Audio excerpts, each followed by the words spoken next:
بسم اللہ الرحمن الرحیم۔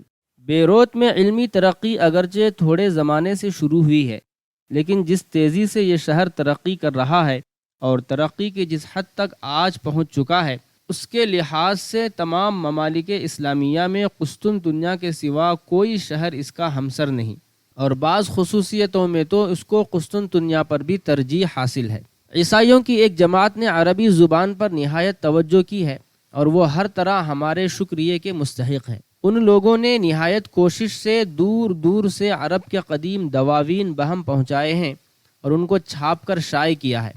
خنسا، عنتر بن شداد العبسی، اسماعیل ابو العتاہیہ، ابن ہانی، ابو فراس وغیرہ کے دیوان انہی لوگوں کی بدولت ہم تک پہنچے ہیں، ورنہ ان کا نام و نشان بھی لوگوں کو معلوم نہ تھا۔ عرب کے عیسائی شاعروں کے کلام کے ساتھ اتحاد مذہب کی وجہ سے اور بھی زیادہ اعتنا کیا ہے۔ ان تمام شعراء کے اشعار یکجا جمع کیے ہیں اور ان کا ایک سلسلہ چھاپنا شروع کیا ہے۔ 3-4 جلدیں چھپ چکی ہیں اور باقی تیار ہو رہی ہیں۔ اس میں جاہلیت اور اسلام دونوں زمانے کے شعراء داخل ہیں۔ اختل نصرانی جو فرزدق اور جریر کا معاصر اور دولت بنی امیہ کا مشہور شاعر تھا، اس کا دیوان نہایت کوشش اور اہتمام سے مستقل طور پر چھاپا ہے۔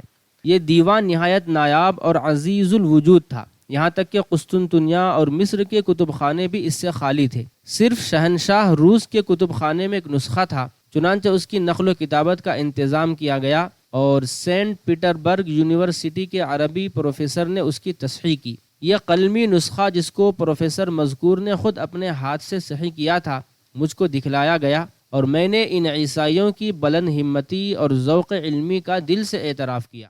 مسلمانوں، تم کو بھی کچھ غیرت آتی ہے؟ ان لوگوں نے خود بھی فن ادب کے متعلق مفید تالیفات کی ہیں، چنانچہ روضۃ الادب فی طبقات شعراء العرب، مجانی الادب، شرح مجانی الادب مشہور اور شائع ہو چکی ہیں۔ تعجب اور سخت تعجب یہ ہے کہ یہاں کے مسلمان عالموں نے ادب میں جو مفید کتابیں لکھی ہیں، وہ بھی انہی عیسائیوں کی بدولت، یعنی عیسائیوں نے ان کو اجرت اور صلہ دے کر یہ کتابیں تصنیف کرائیں اور ان کو اپنے اہتمام سے چھاپا اور شائع کیا۔ مقامات بدیع اور رسائل بدیعی کی شرحیں جو حال میں نہایت خوبی اور اہتمام سے چھپ کر شائع ہوئی، اسی طریقے سے تیار ہوئی ہیں۔ میں نے لوگوں سے پوچھا کہ ان لوگوں کو عربی زبان کے ساتھ اس قدر اعتنا کیوں ہے؟ لوگوں نے کہا کہ یہ لوگ اپنے تئیں عربی النسل کہتے ہیں اور اس انتساب پر ان کو فخر ہے۔ لٹریچر کا مذاق اس قدر عام ہے کہ بچہ بچہ کو شعر و شاعری کا چسکا ہے۔ بہت سے لوگ صاحب دیوان ہیں اور 10-5 قصیدے لکھنے والے تو سینکڑوں بلکہ ہزاروں۔ ایک مشہور شاعر سے قہوہ خانے میں ملاقات ہوئی، معلوم ہوا کہ 40 برس سے مشق سخن میں مصروف ہیں۔ البتہ یہ افسوس ہے کہ مذاق صحیح نہیں۔ غزل اور بیہودہ مدح سرائی کے سوا اور اصناف سخن سے ناآشنا ہے۔ مضامین اور طرز شاعری کے لحاظ سے متأخرین کے سوا کسی کا کلام پسند نہیں کرتے۔ اکثر صحبتوں میں جاہلیت اور ابتدائے اسلام کے شعراء کے اشعار پڑھتا تھا تو مجھ کو بد مذاق خیال کرتے تھے۔ علوم جدیدہ اور نئے مذاق کو بہت کچھ ترقی ہے۔ فلسفہ و صنائع و فنون جدیدہ کی اکثر کتابیں ترجمہ ہو گئی ہیں۔ بڑے بڑے کالجوں اور اسکولوں میں جو نصاب تعلیم ہے اور جو یہاں کے انٹرنس اور FA و BA کے برابر ہے، عموماً عربی زبان میں ہے۔ صرف ڈاکٹری کی تعلیم فرنج زبان میں ہوتی ہے، جس کی وجہ ان لوگوں نے مجھ سے یہ بیان کی کہ اس فن کے متعلق روز بروز تجربے کو ایسی ترقی ہوتی جاتی ہے اور اس کثرت سے نئی نئی کتابیں تصنیف ہوتی جاتی ہیں کہ ترجمہ ان کا ساتھ نہیں دے سکتا۔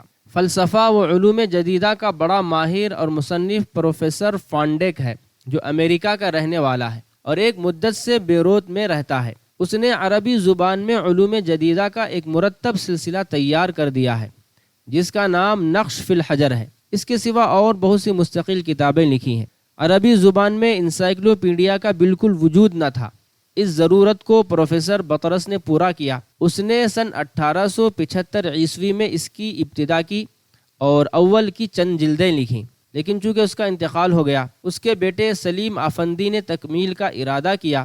اتفاق یہ کہ وہ بھی مر گیا۔ اب پروفیسر مذکور کا دوسرا بیٹا نجیب آفندی باقی جلدیں تیار کر رہا ہے۔ 10 ضخیم جلدیں اس وقت تک شائع ہو چکی ہیں۔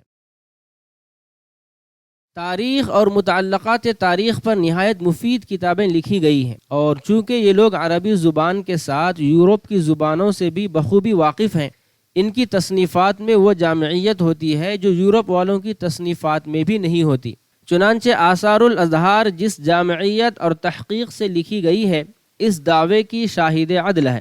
البتہ یہ افسوس ہے کہ ان عیسائیوں کی تصنیفات میں مذہبی تعصب کا رنگ پایا جاتا ہے۔ چنانچہ صناجۃ الطرب اور اصول المعارف وغیرہ میں اس قسم کی بے اعتدالیاں صاف محسوس ہوتی ہیں۔